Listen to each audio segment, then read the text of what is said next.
Fala galerinha do Dominantes Online, mais uma aulinha de Química, mais uma aulinha de estequiometria e mais um caso especial.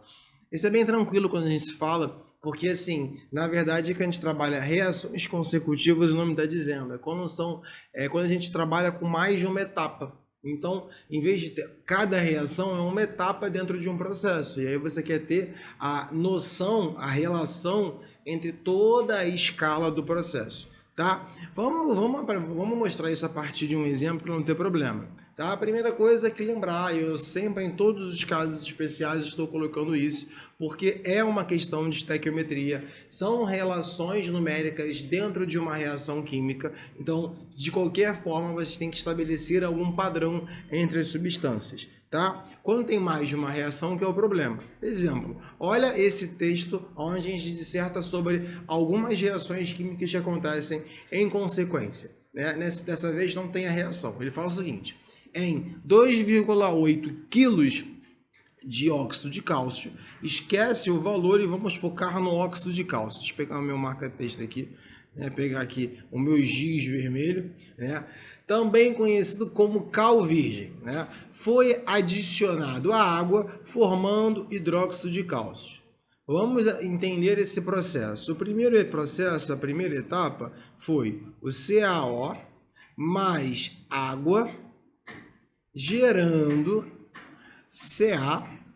CaOH2, que é o hidróxido de cálcio, ok? Beleza. E isso foi usado para pintar uma parede.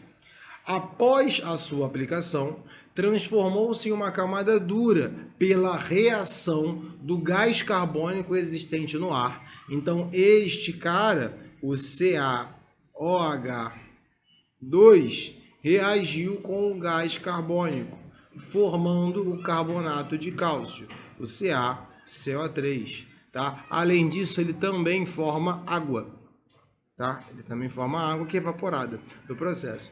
E só preciso balancear. Nessa segunda reação, o que a gente vai precisar aqui? Olha, eu acho que ela já está balanceada. Um cálcio, um carbono, oxigênio eu tenho 4 aqui, hidrogênio eu tenho 2 aqui, então está balanceada. Eu tenho aqui duas reações distintas, mas dependentes. Se você reparar, existe uma substância em especial que relaciona uma substância com a outra, que é o hidróxido de cálcio. A gente diz que esse tipo de substância, dentro desse tipo de reações, em etapa de reações, a gente chama esse cara de intermediário. Ele é o intermediário de uma reação aqui. Por quê? Porque ele aparece em uma e aí ele reage de novo para formar outras substâncias. Eu sei que ele está em uma das etapas, mas é o intermediário dentre esses processos. Se você colocar uma equação global, uma equação apenas do início e apenas do final, ele não aparece no processo. Por quê? Porque ao mesmo tempo que ele é formado em uma das etapas, ele é consumido nas outras. E aí que está. Para trabalhar reações consecutivas, a gente vai ter um exemplo 2 também, a gente precisa relacionar o intermediário. A gente precisa fazer essa correlação entre ele para que a quantidade dele seja a mesma nas duas reações ou nas 3 reações, caso tenha. E para simplificar. Então, eu posso dizer, por exemplo, que essa reação, na verdade, em uma etapa só, ela precisa de óxido de cálcio, ela vai precisar de água para reagir e vai reagir com o CO2, formando o CaCO3, mas também reage formando água. Aí a gente fala, Bruno, peraí, mas na reação global tu tem água formando água? Então a gente tem um erro, a gente analisa, a gente apaga. Por quê? Porque na reação global, por mais que a gente adicione a água, ela vai ser formada no final do processo. Então, os reagentes corretos, de forma simplificada, não colocando em etapa, é isso. A água também é um intermediário? Não. A gente só simplifica porque ela, ao mesmo tempo que ela é na primeira etapa necessária, na segunda ela é formada, mas ela não foi formada. Intermediário sempre é formado para depois consumido. Tá bom? A gente só diz de forma geral, de início e final, se não houve variação na sua quantidade estequiométrica, que ela não participou da reação. A gente viu que ela participa porque ela é necessária numa etapa e formem outra, tá? Isso, por isso a gente tem que estudar as etapas de um processo mais complexo. Por isso que existe o estudo das reações consecutivas. Sabendo disso, agora se trata de uma estequiometria comum. Por quê? Porque ele analisa a quantidade de óxido de cálcio necessária para formar o sal. Quem é o sal? O carbonato de cálcio. Então aqui, ó, na hora da resolução, quando eu já montei essas questões, e aí eu faço o seguinte, olha, aqui eu venho com a minha caneta e coloco a proporção, passei errado, a proporção entre o óxido de cálcio com o sal é 1 para 1. Então eu venho aqui e coloco, ó, 1 mol de CaO gera 1 mol de CaCO3. Bom, para fazer a relação de forma correta, a massa do óxido de cálcio, e ele pede massa também, então mais uma vez é um caso geral dos mais comuns, é um caso que relaciona massa com massa. Então eu preciso converter essa proporção de mols para uma proporção em massa.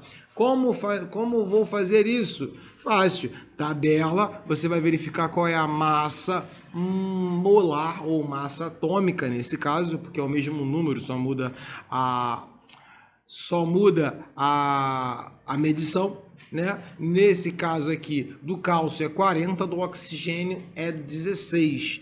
Então a massa molar do óxido de cálcio é 56 gramas por mol.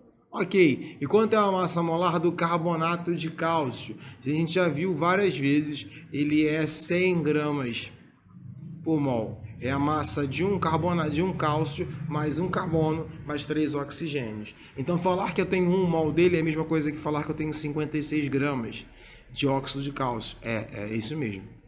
Vai gerar então 100 gramas, desculpa, 56 gramas, é isso mesmo. Vai gerar 100 gramas? Vai gerar 100 gramas do CaCO3. Ok? Fiz essa relação e é isso que eu quero? Não, eu quero saber se eu tiver 2,8 quilos. 2,8 quilos, quanto eu vou gerar? Bruno, tá em quilo. Posso deixar em quilo aqui? Pode, mas a tua resposta vai ser em quilos também. Por quê? Porque a proporção em massa, os múltiplos, se tiverem dos dois lados os mesmos múltiplos, podem ser mantidos. Falar que 56 gramas gera 100 gramas de carbonato de cálcio é a mesma coisa que falar que 56 quilos vai gerar 100 quilos de carbonato de cálcio. Ok? Ok, né? Agora você vai para a segunda parte, que é o seguinte. Mais uma vez, você vai chegar aqui e vai reparar que 56... A metade de 56 é 28. Então, 2,8 significa que eu dividi por 20. Numericamente falando, eu só fiz a divisão por 20.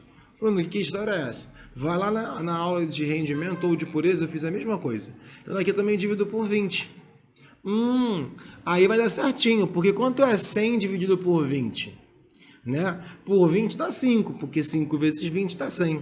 Né? Divide por 20. Então a resposta é, a partir de 2,8 gramas de óxido de cálcio, eu consigo produzir 5 quilos desse sal, que vai ficar retido na parede, que é o que a gente conhece como carbonato de cálcio.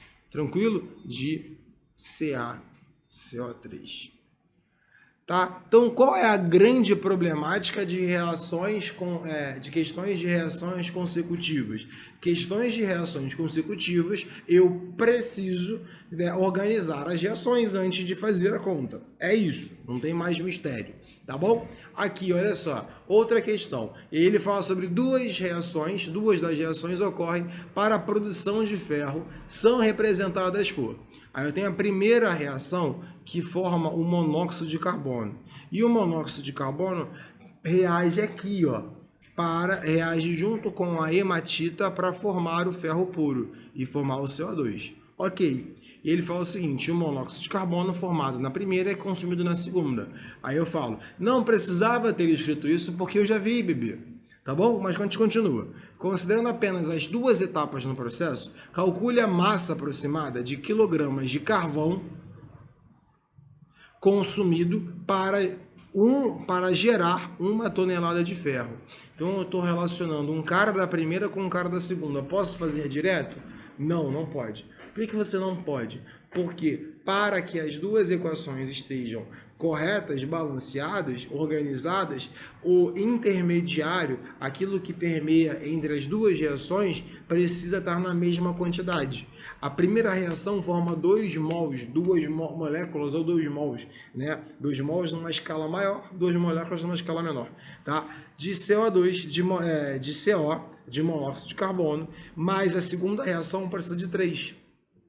Então ela não está padronizada, proporcional entre elas. Para isso, deixa eu pegar aqui a minha caneta vermelha. Para isso você vai ter que multiplicar toda essa equação por 3 e toda essa equação por 2. Aqui passa a ter 6 carbonos reagindo com 3 O2, formando 6 de monóxido de carbono. Porque a quantidade que irá reagir aqui é realmente 6 de monóxido de carbono. Ok, agora está certo. Vai gerando 4 de ferro, mais 4 não, aqui tem 3, né? Então é 6 de dióxido de carbono. Com isso, você pode fazer a equação global se você quiser, ou não, não precisa fazer. Vou até dar um exemplo que eu não preciso mais montar a equação global. Agora eu posso já direto relacionar as substâncias. Quem são as substâncias que estavam relacionadas? O carvão, o carbono puro, sobre o ferro. Então eu posso dizer na minha resolução, pegar aqui o meu X branco, que 6 mols de carvão, que é o carbono puro, reage para formar 4 mols de ferro. Ok, massa do eu preciso saber em massa? Nem vi. Ele fala tonelada de ferro, então eu vou usar a massa também. Né? Calcule a massa aproximada, vou responder a massa em tonelada. Mentira, eu vou responder em quilo, porque eu quero. Você não tem opção de resposta, eu quero botar em quilo. 1 tonelada é 1000 quilos. Só para ficar mais fácil, a meu ver, de fazer a conta. Tá? Um número inteiro ia ficar ruinzinho. Tá? Aqui eu posso na tabela e verificar qual é a massa do carbono, que é 12. Então, em vez de falar 6 mols, eu falo 6 vezes 12 gramas de carbono. Reage com 4 vezes 12 não, a massa do ferro não é 12, a massa do ferro é 56 gramas de ferro. Bom, fiz essa relação, eu quero saber quando eu gerar 1000 quilos de ferro. E foi o que eu falei para vocês, se eu transformei tonelada em quilo para fazer conta, eu vou ter resposta também na mesma unidade, em quilos. Vou ter a mesma unidade em quilos. Então, para chegar à resposta e ao valor de x, eu vou ter que fazer essa conta, que seria o valor de uma massa aproximada. Então, eu já sei que isso vai dar quebrado. Não tem problema, a gente arredonda aqui no meio da conta. Olha só, isso vai dar 6 vezes 12 vezes 1000, dividido por 4 vezes 56. 4 vezes 56. Primeira coisa que eu faço é simplificar esse 4 com esse 12, dando 3, né? 56. 56 é 2 vezes 28, que é 2 vezes 14,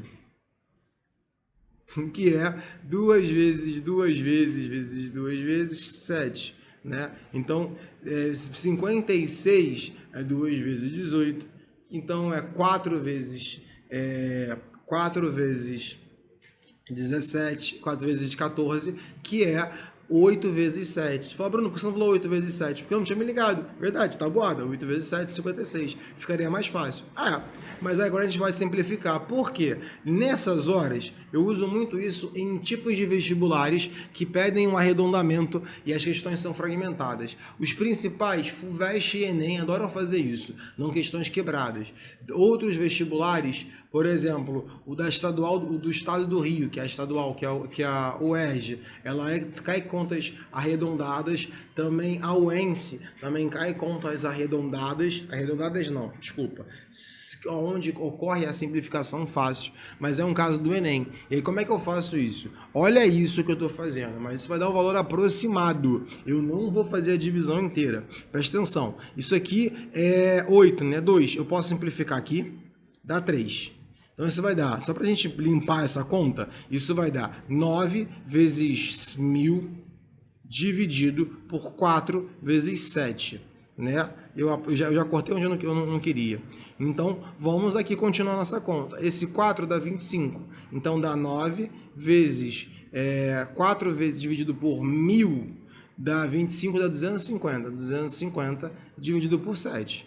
Vou continuar aqui. Então, x vai ser igual a 9 vezes 250. Isso vai dar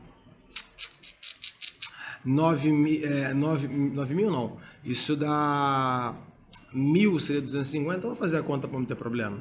Olha, eu tentando inventar a história aqui. Ó. 9 vezes 0, 0. 9 vezes 5, 45. Sobe o 4. 9 vezes 2, 18. 18 mais 4, isso dá 22. Né? 22. Então, isso agora sim, agora tá certo. 2.250 dividido por 7. Vou apagar essa minha conta aqui para ficar mais limpo. Tem como simplificar? Não tinha. Eu ia fazer uma loucura de simplificar o 7 com 6. Mas não vou fazer isso não para não viajar tanto. Deixa para outro tipo de questão para mostrar isso para vocês. Por 7. 2 por 7 não dá. 22 por 7 dá. O mais próximo é o 21, que é na tabuada 3 vezes 7. 3 vezes 7, 21. 21 para 22 sobra 1. Desce o 15. 15, o próximo é o 14. 14, que é 2 vezes 7. 2 vezes 7, 14. Sobra o 1. E aí vem o 10. 10 é o próprio 7, é o 1. Sobra 3. Vírgula. E nessa vírgula vai ser aonde tu vai se aproximar e vai acabar. Porque eu vou colocar aproximadamente esse número aqui, sem vírgula. Como assim, Bruno? Presta atenção. 3, 7, com a vírgula vira 30. Né? Eu botei a vírgula, aumentou uma casa, 30. 30 o mais próximo é o 28, que é 4 vezes, né? 4 vezes 7. Se eu quiser botar 321,4, tá um pouco errado, porque eu não sei se a próxima casa é maior ou menor. Eu fiz até essa casa para fazer esse arredondamento. Eu vou dizer que a quantidade é aproximadamente 321 quilos. Porque eu estou medindo com tonelada para quilo, eu não quero mais vírgula em grama. Eu acho que isso não é uma necessidade viável para essa questão. Ah, Bruno, mas eu vou fazer ou não? Depende de qual é a opção de respostas. Aí eu estou falando para vocês na real. Olha as opções e verifica quantas casas você precisa. Contas aproximadas acontecem e contas aproximadas têm que ser também resolvidas. E aí deu esse trabalho todo. Esquecendo essa conta simplificada aqui agora e vamos voltar para a questão. Na questão a gente relacionou o carvão com ferro. Então, para gerar uma tonelada de ferro, eu preciso de pelo menos 321 quilos de carbono. Porque o carbono irá reagir com o oxigênio e o oxigênio irá reagir, formar o monóxido de carbono. O monóxido de carbono irá reagir com a hematita, com Fe2O3, para gerar o ferro sozinho. Tranquilo? Tá vendo? As etapas que estão acontecendo, mas eu calculei a partir da relação entre elas. Isso é reações consecutivas e isso também é estequiometria. Beleza? Fechamos mais um caso. A gente volta com o último caso especial, que é excesso ilimitante, para a gente fechar essas aulinhas de estequiometria. Fui! Até a próxima!